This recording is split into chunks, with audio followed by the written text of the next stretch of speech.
అందరికీ నమస్కారం. అందరూ ఎలా ఉన్నారు? మనం వేసే ప్రతి అడుగు, మనం చేసే ప్రతి పని, మన ప్రతి మాట విజయం వైపే వెళ్ళాలి. ఆ విజయం మనకు రావాలంటే మన కృషితో పాటు ఆ దైవశక్తి కూడా ఉండాలి. ఈరోజు మనం ఈ వీడియోలో అలాంటి ఒక దేవుడి గురించి, ఒక దేవాలయం గురించి తెలుసుకునే ప్రయత్నం చేద్దాం రండి. మరో కొత్త వీడియోతో మళ్ళీ నేను మీ ముందుకు వచ్చేసాను. Welcome to our channel. ఈ వీడియోలో మనం సికింద్రాబాద్ నడిబొడ్డులో ఉన్న ఒక అద్భుతమైన ఆలయం గురించి తెలుసుకునే ప్రయత్నం చేద్దాం రండి. సాధారణంగా సికింద్రాబాద్ అనగానే మనకి షాపింగ్ బజార్, హడావిడి గుర్తొస్తుంది. కానీ అదే బజార్ మధ్యలో శతాబ్ద కాలంగా భక్తులను ఆకర్షిస్తూ వెలుగులు వెదజల్లుతున్న ఒక దేవాలయం ఉంది. ఆ దేవాలయం దాదాపు 106 సంవత్సరాల ప్రాచీన చరిత్ర కలిగి ఉంది.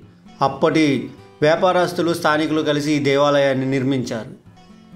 ఈ ఆలయం 1900 ప్రారంభంలో భక్తులు సామూహిక శ్రద్ధతో నిర్మించబడింది.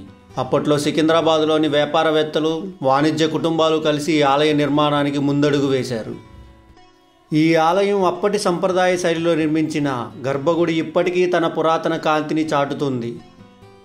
తరువాతి కాలంలో భక్తుల సహాయంతో ఆలయ విస్తరణ జరిగింది. కొత్త మండపాలు, ప్రాకారాలు, గోపురాలు అన్నీ కలిసి ఈ ఆలయం ఒక శిల్పకళామణిగా నిలిచింది.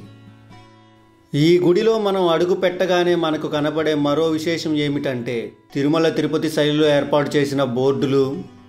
ఇక్కడ ఉన్న ప్రతి దేవతామూర్తులకు మరియు మండపాలకు, అద్భుతమైన శిలా సంపదకు వారు తిరుమల శైలిలో పేర్లు పెట్టడం అనేది మరొక ప్రత్యేకత.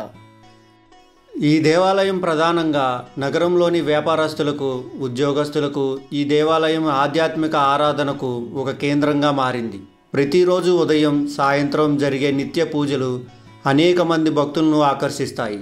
ప్రత్యేకంగా శ్రావణ మాసం, వైకుంఠ ఏకాదశి, శ్రీరామనవమి, శ్రీకృష్ణాష్టమి వంటి వేళల్లో భక్తులు వేలాది మందిగా తరలివచ్చి స్వామివారిని దర్శనం చేసుకుంటారు.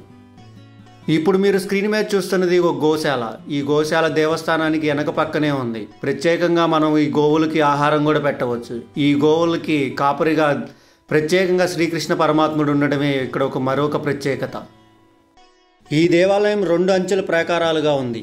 మొదటి అంచులో మీరు చూసినట్టుగా శ్రీకృష్ణ పరమాత్ముని గుడి మరియు గోశాల కలిగి ఉంది. ఇప్పుడు మీరు చూస్తుంది 2వ అంచె ప్రాకారంలోనికి లోపలికి వెళితే స్వామివారి గర్భగుడి, స్వామివారి ప్రధాన ఆలయం కనబడుతుంది.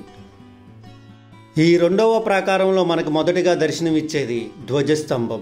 మన మానవ శరీరానికి వెన్నుపూస ఎటువంటిదో అదే విధంగా దేవాలయానికి ధ్వజస్తంభం కూడా అటువంటిదే. ఈ 2వ ప్రాకారంలో ప్రధాన ఆలయంతో పాటుగా ప్రధాన ఆలయానికి ప్రదక్షిణంగా అనేక చిన్న ఆలయాలు ఉన్నాయి. ఈ చిన్న ఆలయాల్లో దేవతామూర్తులు స్వయంగా వారే వచ్చి మన ముందు ఉన్నట్టుగా ఉంటారు.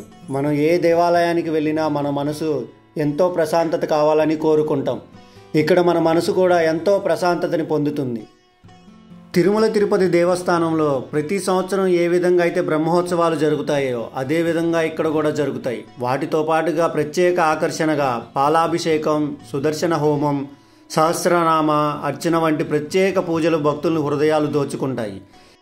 ఇక్కడ గర్భగుడిలో శ్రీ మహావిష్ణువు, శ్రీ లక్ష్మీ సమేత నారాయణ స్వామివారి అవతారంలో దర్శనమిస్తారు. స్వామివారు శంఖ, చక్ర, గదా, పద్మం ధరించి భక్తుల్ని రక్షించడానికి సిద్ధంగా ఉంటారు.